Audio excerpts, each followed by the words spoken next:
to me as the CEO of A Better Life. I'm the Chief Operations Officer, Debate Institute Africa.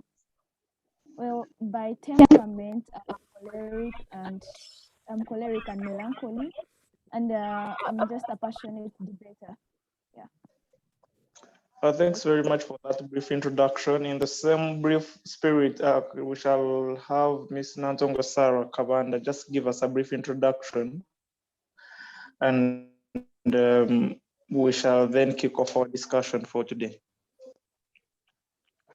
Ms. Nantongo.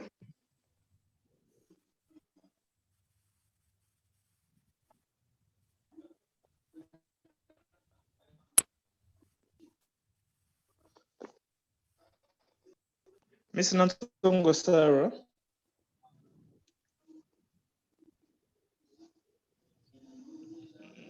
Ms. Nantongo Sarah Kabanda, are you there?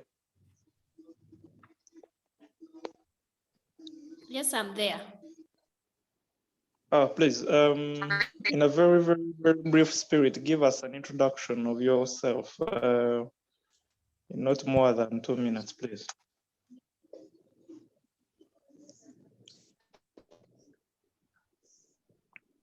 Pardon?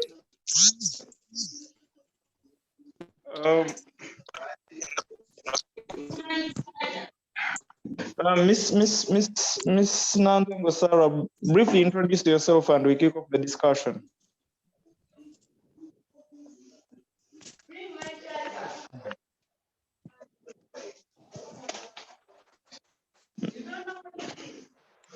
Miss Nantongo? Yes, please. So, can you briefly introduce yourself and we kick off the discussion? Can I be heard? Yes, please. You're more than audible. Go ahead. My name is Nantongo Sarah Kabanda, Vice Chairperson Priority Foundation, one of the panelists today, and I am happy to be here. Thank you very much for that brief introduction.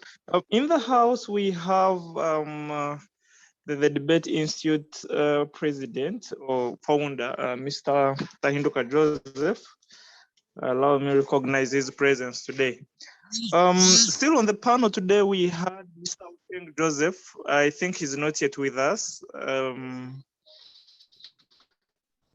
We still had Mr. Mole Joel.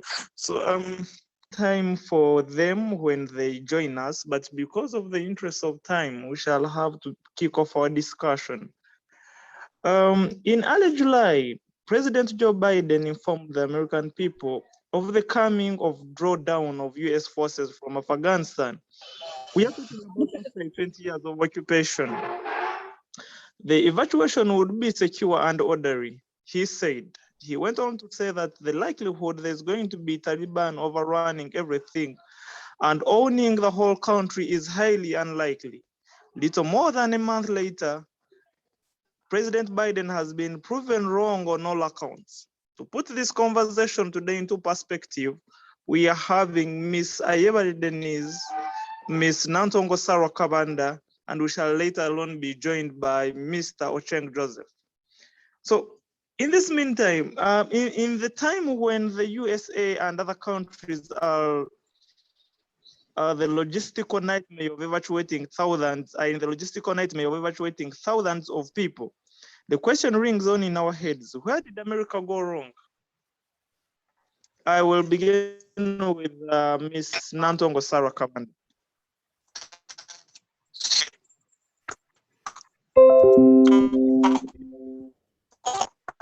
Thank you so much. So I believe that America hasn't gone wrong anywhere. In other words, with the pulling out and everything, it hasn't gone wrong. I rather would want to say that for any time when a country is trying to achieve sovereignty and is trying to re-achieve back its power, some certain things are supposed to happen. There is a cost that is supposed to come with it. I believe that America is rather rectifying. I think that it got to do. We see that Afghanistan was ruling itself.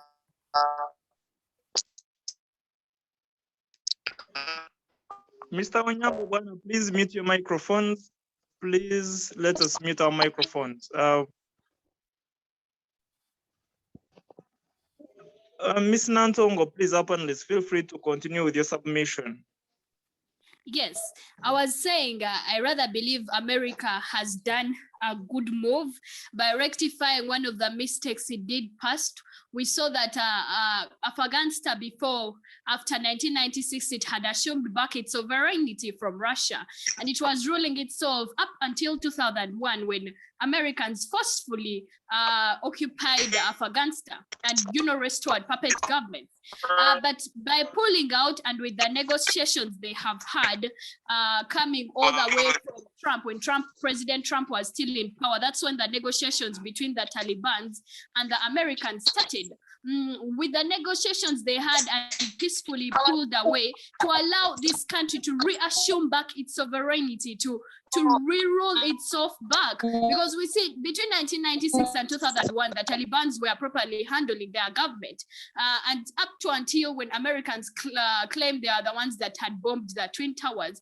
So I believe it's rather a good move. We know that every time a country is retrying back to assume its sovereignty after over 20 years of lacking its own personal independence, because this was a force that was there that was influencing who goes on to power, who does this, the decisions and everything. So I believe there is always a cost that comes to it, and that cost is better to pay for all the good things that will come along. And the fact that we have seen that the Taliban government learned from its past mistakes and its past experiences and has well tried to change certain things and is willing to work hand in hand with all its neighboring countries and other international countries. It is on that note that I say this is rather not a dangerous move, and it is something that is good, something that I acknowledge, and something I'm thankful for that both the Taliban government and the American government sat down to. So I would want to give it up to President Biden for finally finalizing this thing, because we acknowledge it started with President Trump. It is Biden that has finally finalized it and allowed the Taliban to rule. We also see that the Afghanistan army did not come out to fight the Taliban. It was well equipped, it had everything, it could have fought, but I believe it's a consent of all most Afghanistan people that are very informed, that it is finally the time for us to have a government that is actually independent in all its thoughts without foreign intervention. Ms. Nantongo, if I'm to interject, you are referring to this move as a good move, but one from the human angle of it may look at it as the wrongest move, because we are talking about right now thousands and thousands of people fleeing their own nation.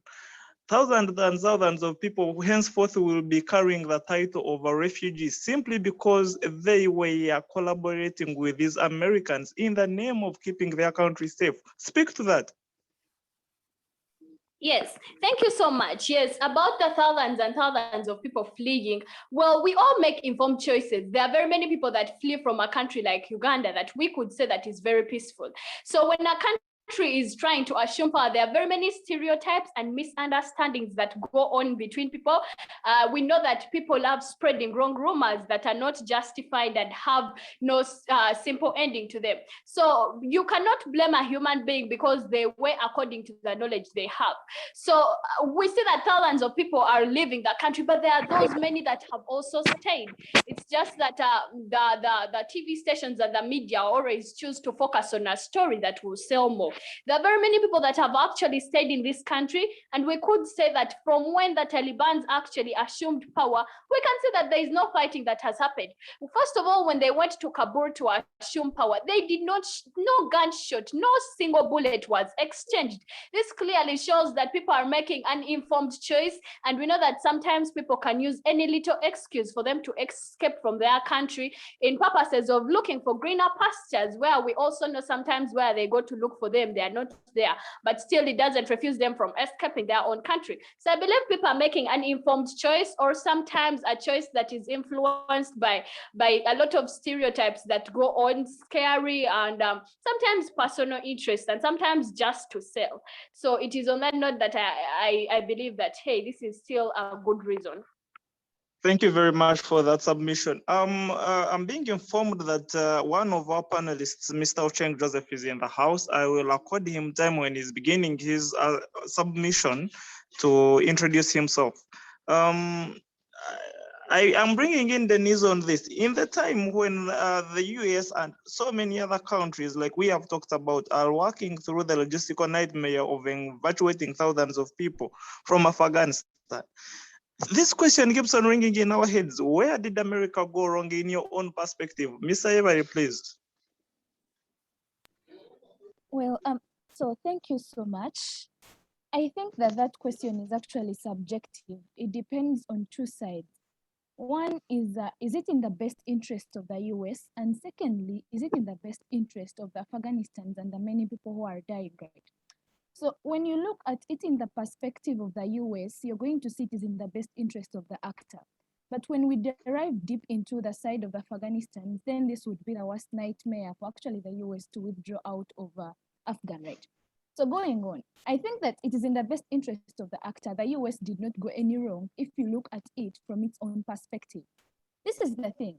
When the US went to Afghan in 2001, their major role was to make sure that they degrade and sort of mitigate the terrorist attacks that were going on, that were actually acting as a threat to the US and its allies. So secondly, we think that the Taliban in its own self did not stop there. For all those years, for all those decades that the US has been there, the Taliban have been improving themselves, militarily, politically, and everything. They have been sort of like making sure that they reinforce themselves, and they have been perpetuating a lot of administration rate. So at a point in time that the US comes to realize, even in 2015, I think Obama hinted on it and actually warned the Afghan government by then to make sure that they engage the Taliban more in the government. But guess what? Most of these, the Afghan government by then decided not to do this. They exclusively excluded the Taliban. So at that point, the US saw that it could not rectify anything, that even though it was to remain there, there was growing need of the Taliban to be included in the government.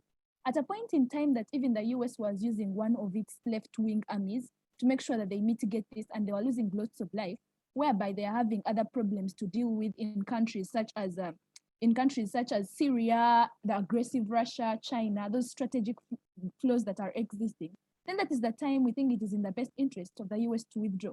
Because at any point in time, this was going to be inevitable. At one point, the Taliban were going to become stronger and actually take on the Afghan government, right? So it would be the same thing that is actually happening now, even with the US without withdrawing. By the time that the US realized that it was actually not benefiting in its own self, then it was in the best interest of the actor to withdraw.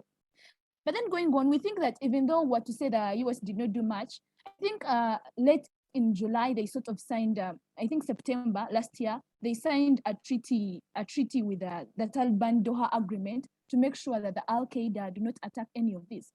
And it has been successful in making sure it mitigates the sort of terrorist activities that are taking place.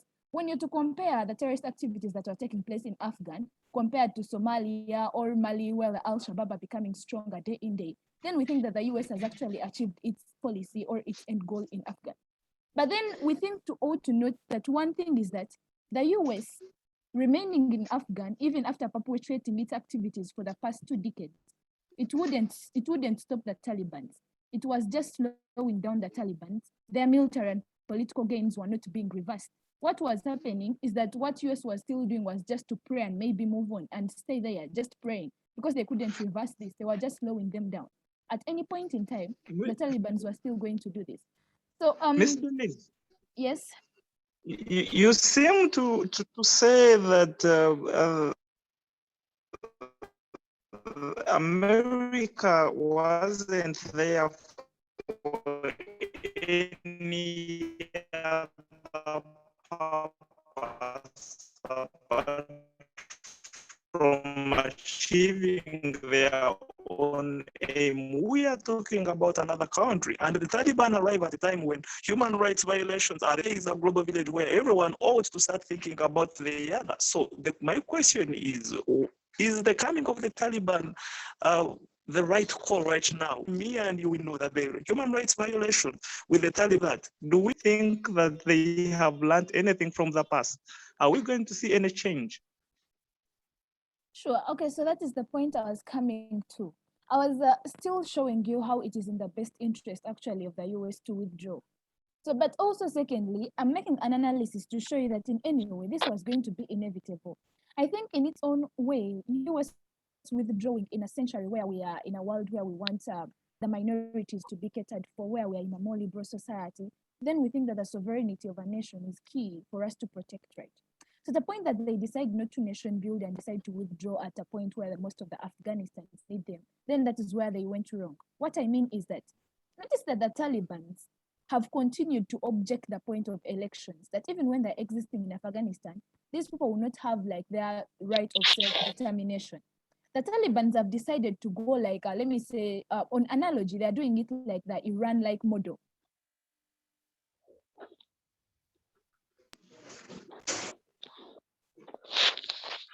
Miss Denise?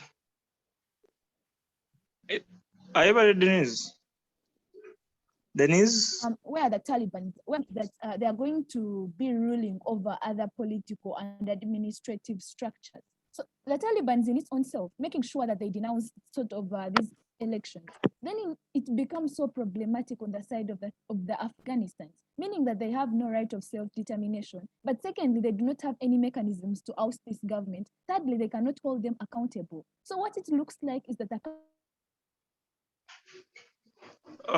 Thank you very much for that submission, Ms. Dennis. I'll be coming to you later on for the interest of time.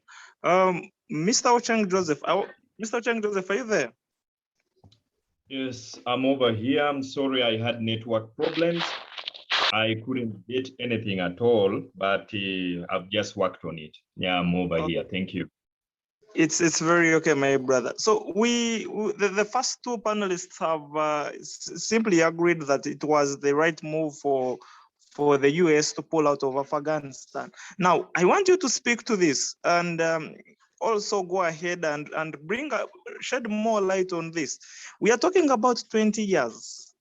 America has been in Afghanistan for the last 20 years, and 2.2 trillion has been spent building Afghanistan, 800 billion to train and equip the Afghan National Army. The country is no more, the Taliban has taken over. Was America really building this army? And will America and her allies ever learn? Thank you very much. I am not very sure of where my two fellow panelists started their point of submission in, but I would love to, first of all, as I'm giving my submission, I would love us to first re-echo and understand the history of this land very much, the Afghanistan. And after we understanding and appreciating its history, we shall be in a position to really analyze if it was really worthwhile America doing that or not. First of all, if you understand very well, Afghanistan as a country has been in a lot of turmoil since time immemorial. It has been through conquests, starting from the time of the Babylonian time, starting from going to the time of the Alexander the Great. You find that Afghanistan has never had its own governance, its own rule. It has never been there. We understand that after the independence of Afghanistan in about 1921, the British itself, having ruled, having colonized Afghanistan, they tried to introduce something that was of a Western culture in a community that was predominantly Muslim or Islam. So we understand that after the Second World War, the communist states or the Soviets from Russia picked interest in joining Afghanistan. Remember that after the Second World War, there was the rise of imperialism. it was a rise of new era of colonizers. One was America and one was the Russia. So what was very important here is that during the Cold War and after the World War, Russia and America were in a competition of spreading their interests, spreading their ideologies. And anyone would invest whatever it takes just to show that they are the greatest of all times. They would invest in whatever it takes just to prove to the world that they are the greatest of all time. We understand that in about 1970, if we are to go in history very well, you understand that in about 1975, we are seeing, in 1973, we are seeing the first communist president of Russia, the first communist president of Afghanistan coming into power and abolishing a monarchy and introducing in what we call a state, a Republican of Afghanistan. At that time, you have to understand that the United States were jealous. That is the beginning of their jealousy, that they are seeing Russia has spread its wing into the East. We have to understand that at that time, America started feeling the jealousy, seeing the Soviets growing in the areas of Afghanistan, because at this time, Dawood Khan had taken over, has introduced education, has empowered the women, has allowed the women to actually unveil. In 1975 and 1977, he went further and worked on the constitution and allowed the women to go industrial. He went further and empowered the women. This gentleman was supported by Russia, and hence it was a boost of the American jealousy. So going back to your question, that was it worth all that, and was it worth America spending all this thing and so on? Yes, to them it was worth. Why? This is imperialistic idea. What is imperialism? Imperialism is not all about the exploitation of the country, but showing your political ideology, that you are the greatest of all times. America has tried its best, and several times it has failed, and it has also succeeded in some other countries. We can understand that America tried the same attempt in about 1950 to 1953 in the Korean War, where they divided Korea into two, and they put Chun Il-kwon as the southern president, the southern president of the Southern Korea. So they thought this is the same thing they will benefit. What do the Americans benefit from this? One, the world will understand them as they are the greatest. They are capable of putting order. They are capable of distracting and reorganizing. Then they create a market base. Understand that by their being there, they're capable of creating allies. And these alliances enables their companies from abroad, companies from America, to sell their goods. We understand in Uganda, you can see the strongest ally of America's first market is concerned is Kenya. You can see that Kenya is feeding Uganda by almost 60%. But this 60% is not, these companies are not owned by Kenyans. These are American investors in Kenya. So for us to understand if it was really worthwhile, indeed to the Americans, I don't think they regret, because you can see that as they are withdrawing, they signed a treaty of an understanding with the Taliban. This treaty will continuously guarantee the government of the Taliban in power with the influence or the alliance with America. Other words, you can even see that as they are withdrawing, the Taliban are not shooting at them. They are leaving them. The Taliban are not shooting at their planes. It shows there is an understanding already. And it shows from today forwards, we must be expectant of a dealing between the Taliban and America. As I put my final conclusion, it seems America as a country was tired of staying in Afghanistan for so long, and they wondered what would be the time frame, up to what time will they stay in Afghanistan? Why don't we just forge a friendship with our enemies? And we see that our influence remains here. And we see that we we use this place for any potential. We exploit it as imperialists, and we keep the Russians away.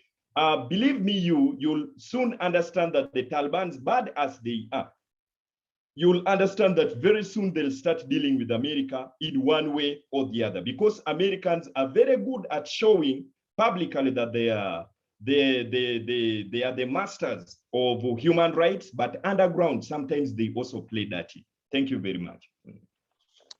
Thanks very much for that big submission right there, Mr. Ochen Joseph. Now, Miss Ivory Denise. Denise. Yes. I want to bring you on the same. We are talking about very, very large large amounts of money right here. 2.2 trillion spent in building Afghanistan and 8 army. But you're talking about an army that never lasted for even a month after America had withdrew its troops. So my question therefore is, will America and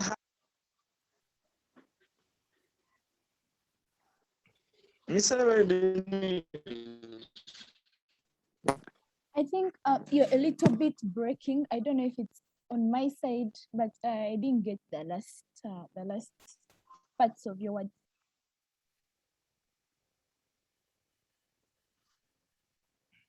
Oh, sorry. I'm asking all this money in equipping the army and in the name of building Afghanistan.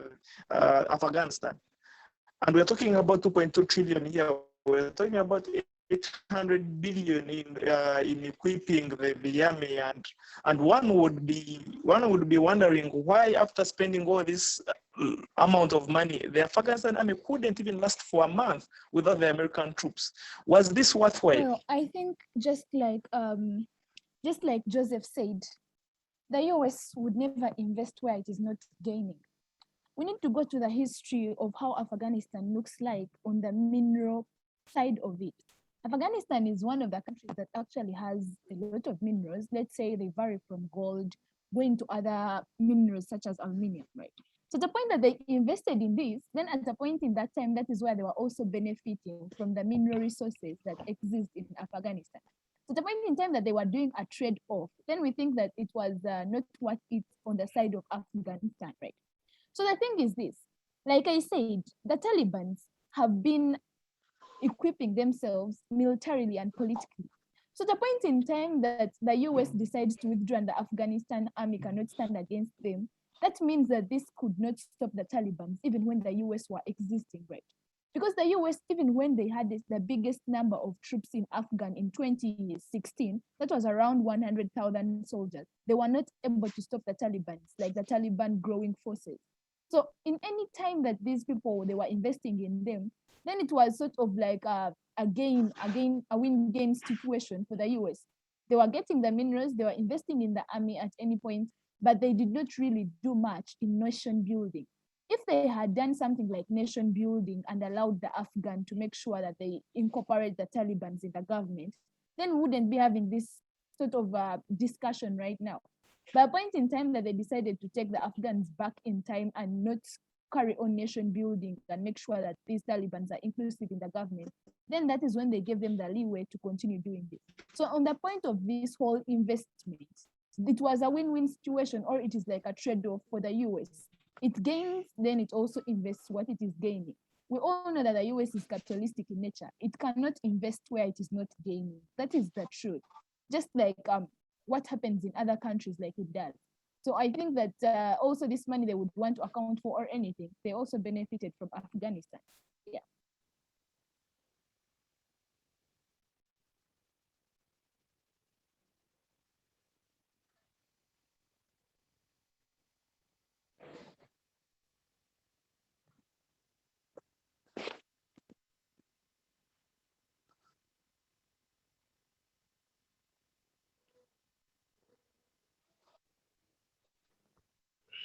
So I think that is my take on the investment part of it. Well, thanks very much for that. But you talk about a very, very, very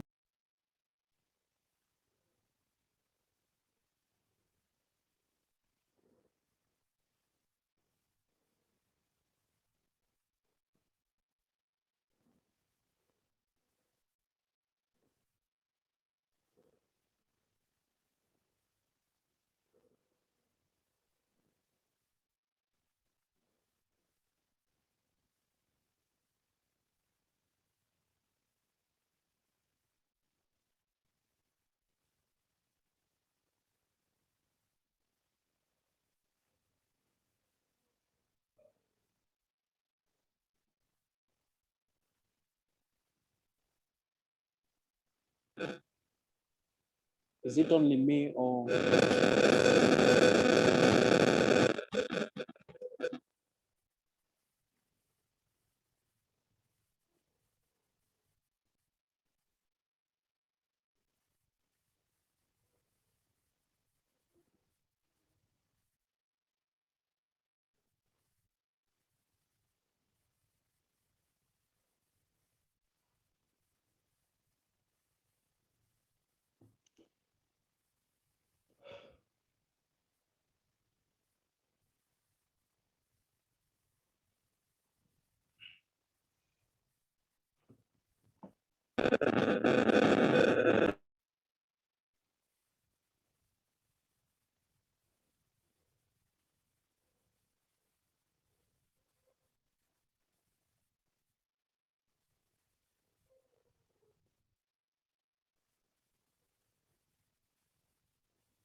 Am I the only one off, or even others are off?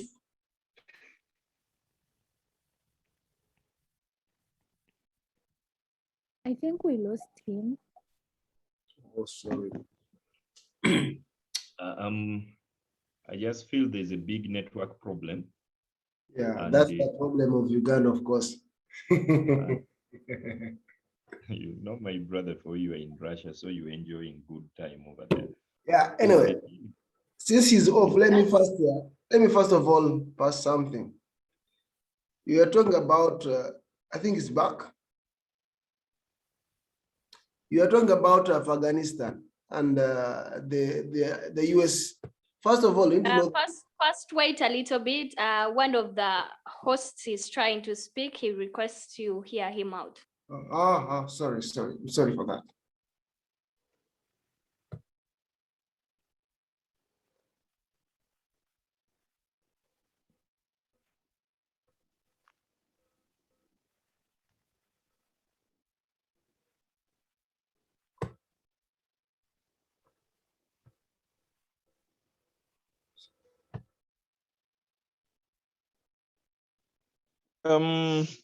You'll forgive me for that technical. My network is not the best. I hope I'm loud and clear now. Yes, I can Yes, get you you. are. And people. Okay. It was bringing me to the third question, and that was because Denise had talked about nation building, and I want to bring you, Nantongo Saro, on this. The American president in this week, through his Twitter handle, communicated and said that they were only there, and we're talking about the last 20 years, to protect their country from attacks. One is left to wonder whether America and her allies ever mean good or just or is in disguise.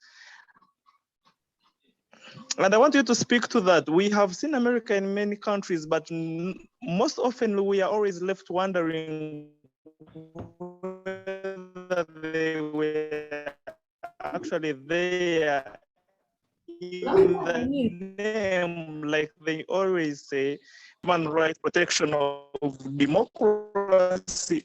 Or one wise person who was once quoted to have said that America only defends.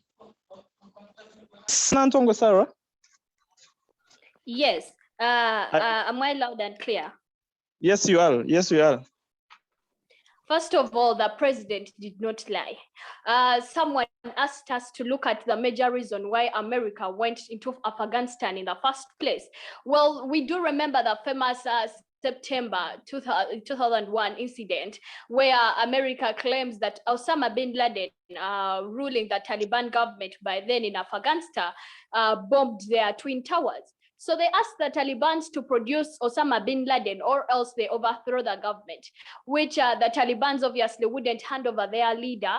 So they went into Afghanistan to overthrow the government and to hold Osama bin Laden accountable for the bombing of the Twin Towers. So when president says such a thing, he's not lying to you. It's just that even after when they overthrew the Osama bin Laden, when they overthrew the Taliban government, and well, at that point, they didn't achieve their major objective of why they actually went to Afghanistan, because we do acknowledge Osama bin Laden has been killed just of recent, where he was caught in Pakistan over 5 years back. So we see that the president was saying the truth.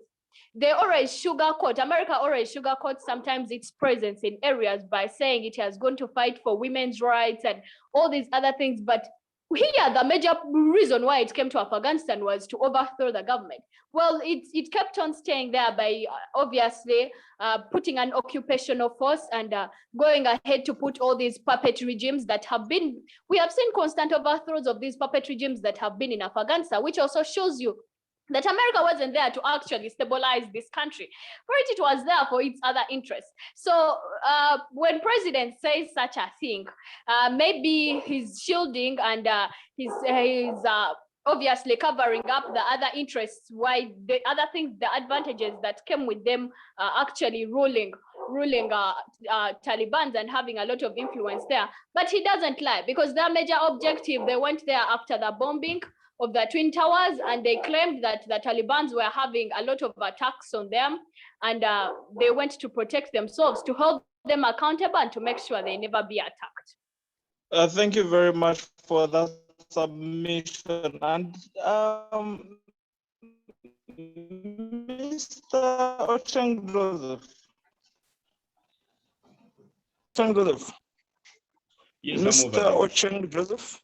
We all seem to agree that clearly America is always in different countries fighting different wars, whereas they sugarcoat and put some icing on the cake underneath the cake, it is always a different agenda.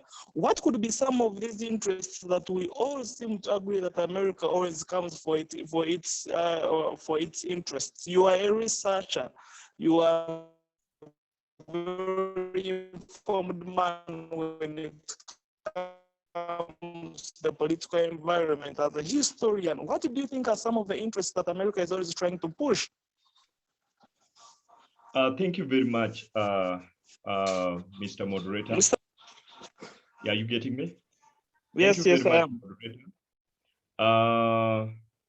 I'll first of all apologize. Our network seems not very friendly, but I believe as we continue interacting, we shall seek out solutions. While doing world affairs and politics, a professor who gave lectures to me, the late Professor Yokano Gola, gave me a statement once and told me, America will never invade any country for the sake of human rights. On their face, they cover themselves with the hankies and masks of humanity in their faces. But deep inside them, they know what exactly has taken them. Their biggest interest will always be economical. The Americans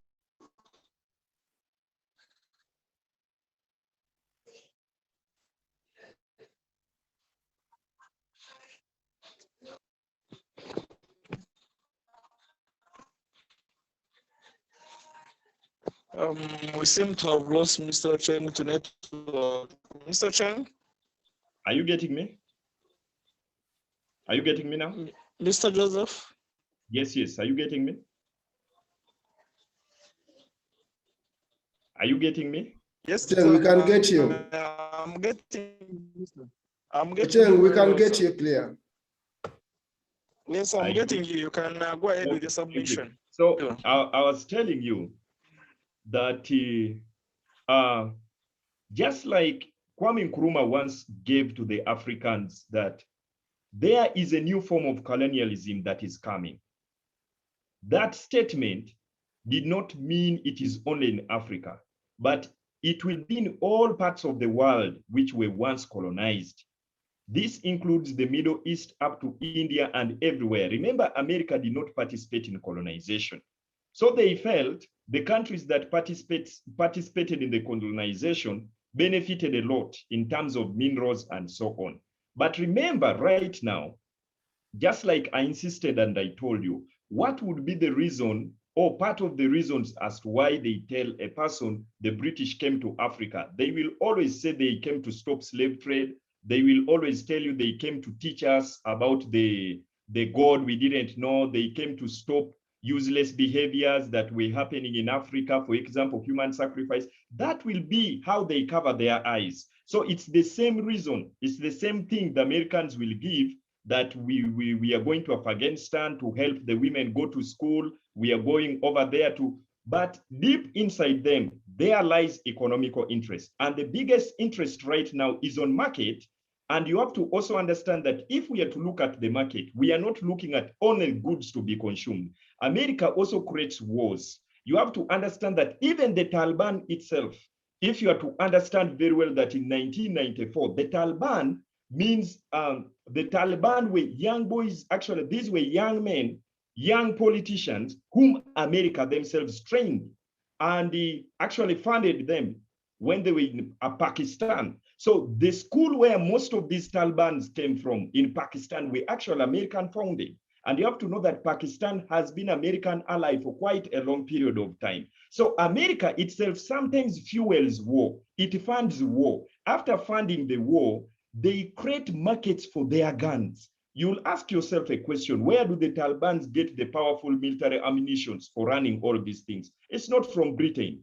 It's not from Russia. You'll find that some of these powerful military equipments are actually coming from America. So Americans themselves still come back after creating and getting all this powerful money that they have gotten from the war. They will come back and pretend that they have come to stop the war. We know most of these cases. It has happened in Africa here.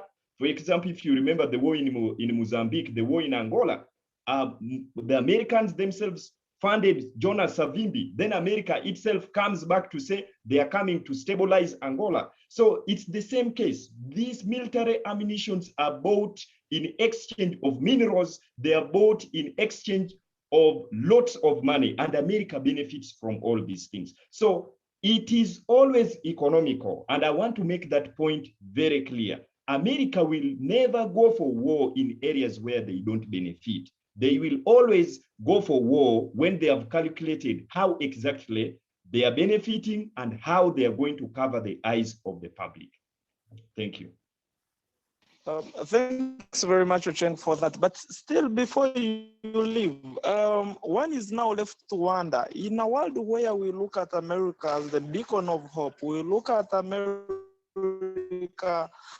as a symbol of democracy. And when we're talking about true democracy here, in their own context, or if I'm to use their words, we look at America as the way forward. What are those key lessons that as a researcher and a Pan-Africanist you believe, especially for Mother Africa here, what are those key lessons that every African country should be learning from this?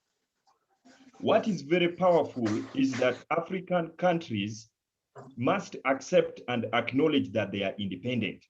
And independence means total social, political, and economical changes. Africans are independent by just papers, but our brains are not yet independent. We need total political, social, and economical revolutionary. We need to totally and completely change our education system. We must change our judicial system. We must change even our election systems. I mean, it wouldn't look bad for an African government to come up with their own democracy. It's a government of the people, by the people, and for the people. It does not mean that continuous election that America tends to portray is actually democracy. Most of the African countries have never even seen democracy. This statement of the Americans of democracy don't exist in reality. Africans must accept to be independent. And once they change everything and they start developing a feeling of self-empowerment, they will definitely and completely move to a new line. We need our own theories of development. We need our own ways of development. And by that, we shall move away from dependencies from America. The challenge is that currently we believe a lot, and these are propagandas. If you have to find America itself, democracy that they are talking about actually does not exist. We understand, you can see the case of the voting between Hillary Clinton and Donald Trump. You find that the majority of the citizens have voted for Hillary Clinton. Then when it comes to Donald Trump, some few class of businessmen have voted them. Then they'll tell you Donald Trump was voted by the colleges. So the colleges are actually more important than the citizens. Who are these colleges? The owners of America. They are the owners of these big factories. They are the Rockefellers. They are the ones who own these car making manufacturing companies. They are the hotel owners and so on. So it is always economical. The people control the economy of America, decide who is the president, but not even the citizens. So in reality, as I make a conclusion, African countries must pick a lesson. This idea of us being so dependent on the foreigners, we fight our own government here. Sometimes they even give us finances. We have seen here even a case in Uganda where the opposition parties have been funded by some of these democracies to destabilize. Then America enters in. So some of these things Africans must be able to stay away from. America must not come to brew a war underground and later on purport that the president in power is actually abusing the human rights, when in actual sense, it is them. Americans are known for these misbehaviors. They fund rebel groups underground, then later on they come to overthrow a government. It's a very powerful lesson that for us as Africans, if we want to take away our government, Let it be our own personal thoughts, not funded by anyone. Let African men themselves decide. Lastly, African leaders who want change and they are visiting America, persons like I won't trust them. If you want to change, look for fellow Africans who think like you. Why are you looking for a white man? Those are the cases that we can pick from this Afghanistan. You must understand that America entered Afghanistan too through some of those collaborators, through some of those people who went the other side to get the American money and be able to fight, actually pretend to be a president just to help the America extend its interest over there. So we have some of those leaders here, and we must be watchful of some of those leaders you see every now and then running to America. If you're running there, it shows you are undermining our independence. Talk to fellow African leaders, let African solutions be done or be thought out by the African philosophers themselves. Thank you very much. Thank you very much, Mr. Ucheng Joseph.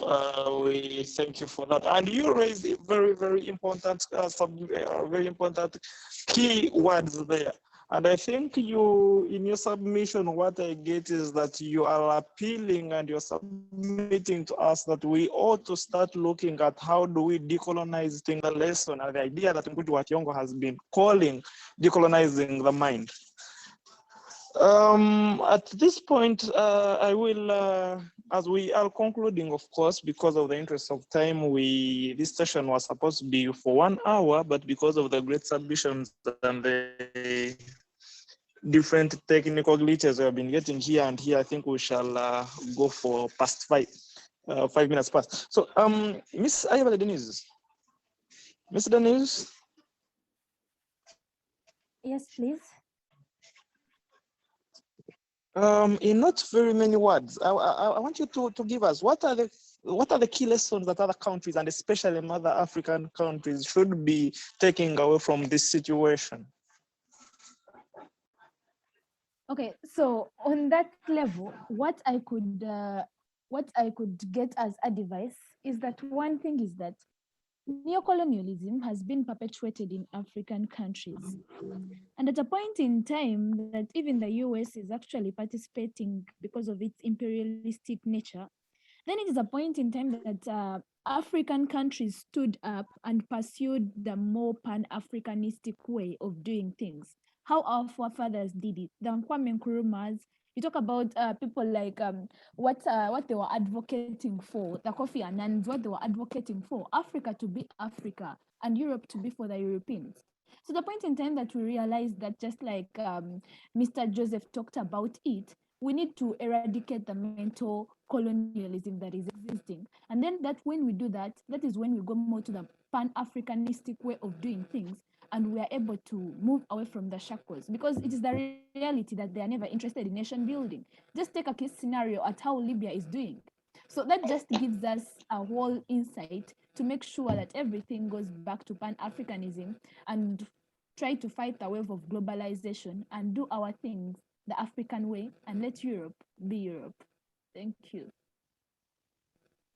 Thank you very much. And I think in very many ways, it appeals to us and it appeals to you as young leaders of tomorrow, that Africa ought to find her own solutions.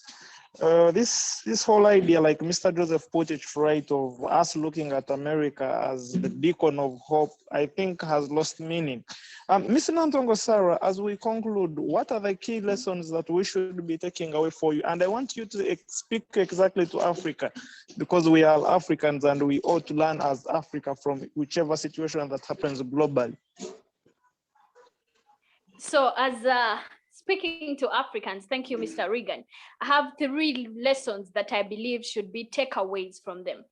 Number 1, that America loves to pose as the world's policeman, but clearly its role as the world's policeman has greatly deteriorated, and they cannot do it anymore, because we have seen with all the interventions they have had with different countries, they come out giving very anonymous disclaimers. So I believe as Africans, we should know better not to run to America when we are looking for our own hope. Number two, that no foreign intervention can install order in another nation. We have seen that foreign intervention has failed in Afghanistan, it failed in Libya, it failed in Vietnam, it failed in Iraq. So I believe as Africans, let us solve our things as our things, and we should not go ahead to seek foreign intervention in our issues. The last lesson and the foremost lesson that I want Africans to have at the back of their mind is that when people are determined to defend their sovereignty, they will achieve it however long it takes. I mean, look at a country like Afghanistan. It has fought ever since 2001 when its sovereignty was taken.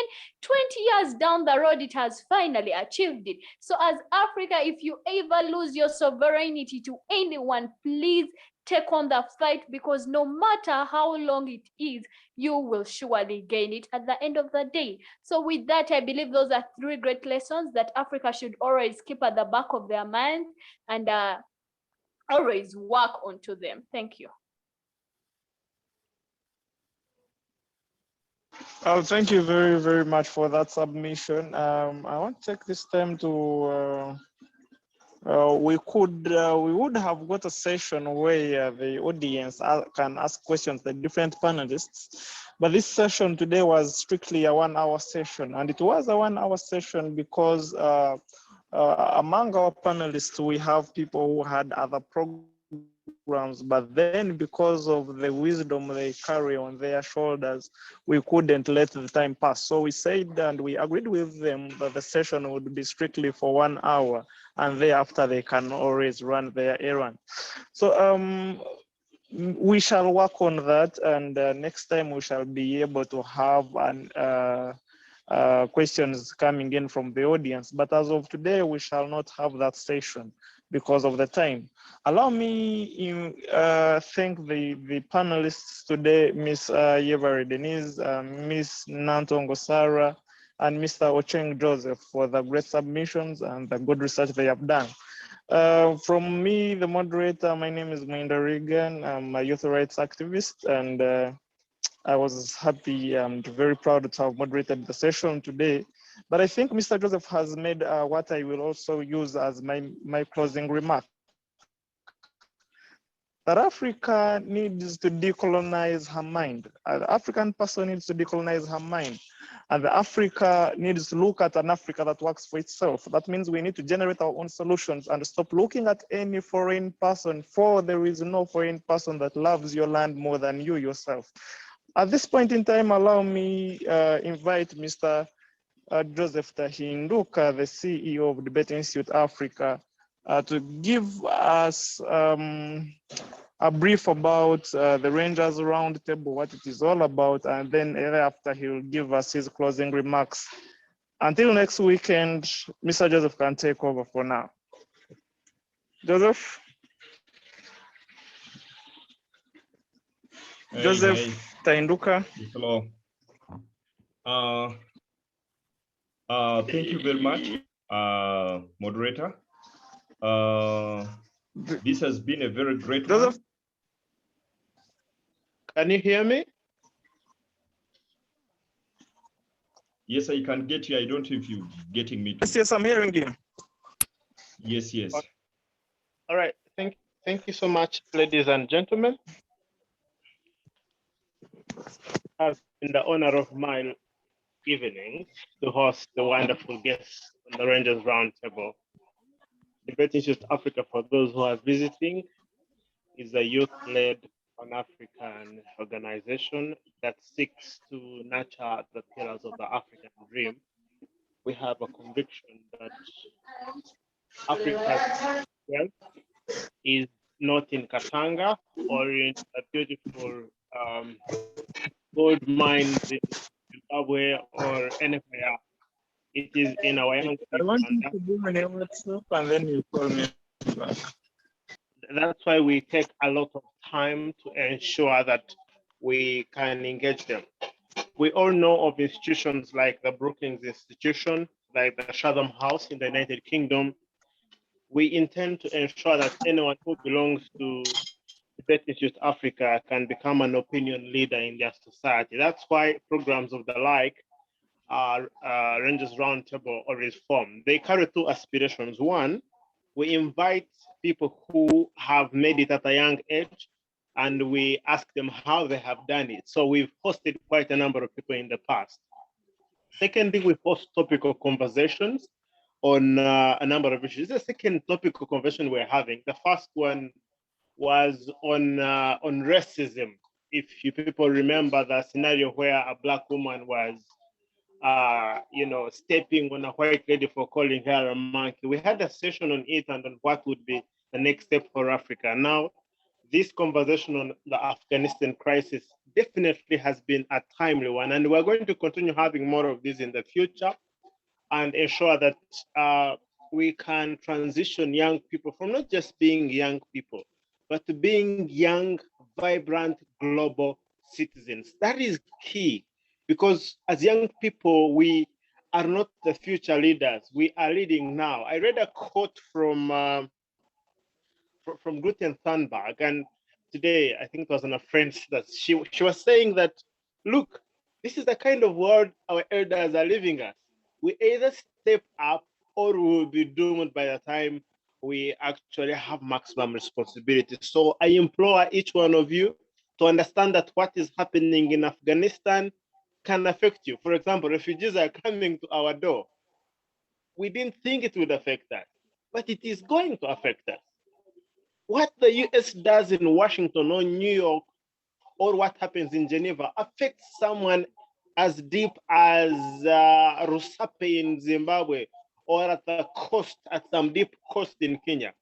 We cannot remain in some sort of cage where we don't understand what is happening in the world.